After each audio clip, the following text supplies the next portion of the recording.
नमस्कार दोस्तों, स्वागत है आपका हमारे चैनल पर। आप सभी को देव उठनी एकादशी की हार्दिक शुभकामनाएं। चलिए आरंभ करते हैं देव उठनी एकादशी की व्रत कथा। एक राजा के राज्य में सभी लोग एकादशी का व्रत रखते थे। वहां की प्रजा, नौकर चाकरों से लेकर पशुओं तक को एकादशी के दिन अन्न नहीं दिया जाता था। एक दिन किसी दूसरे राज्य का एक व्यक्ति राजा के पास आकर बोला, महाराज कृपा कर मुझे नौकरी पर रख ले।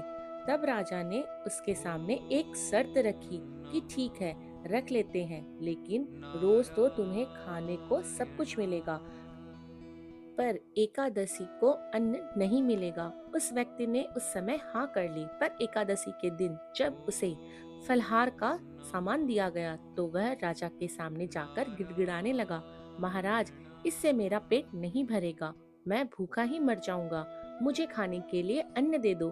राजा ने उसे शर्त की बात याद दिलाई, फिर भी वह अपनी बात पर अड़ा रहा और अन्न छोड़ने को राजी नहीं हुआ। तब राजा ने उसे आटा, दाल, चावल आदि दिए।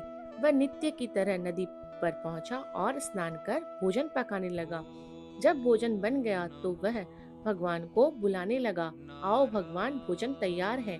उसके बुलाने पर पीताम्बर धारण किए भगवान चतुर्भुज रूप में आ पहुंचे और प्रेम से उसके साथ भोजन करने लगे।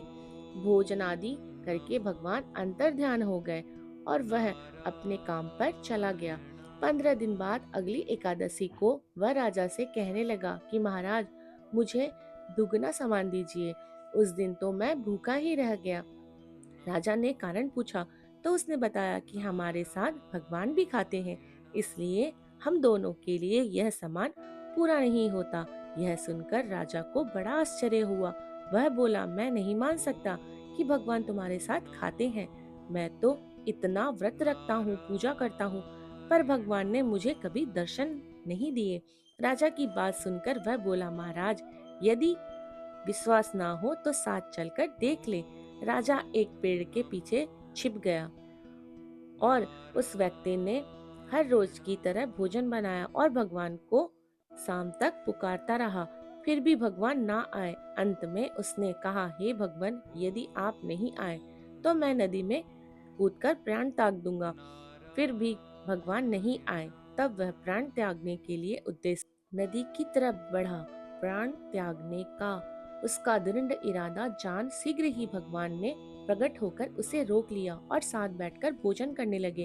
खा पी कर वे उसे अपने विमान में बिठाकर अपने धाम ले गए। यह देख राजा ने सोचा कि व्रत उपवास से जब तक कोई फायदा नहीं होता, जब तक मन शुद्ध ना हो। इससे राजा को ज्ञान मिला। वह भी मन से व्रत उपवास करने लगा और अंत में स्वर्ग को प्राप्त हुआ।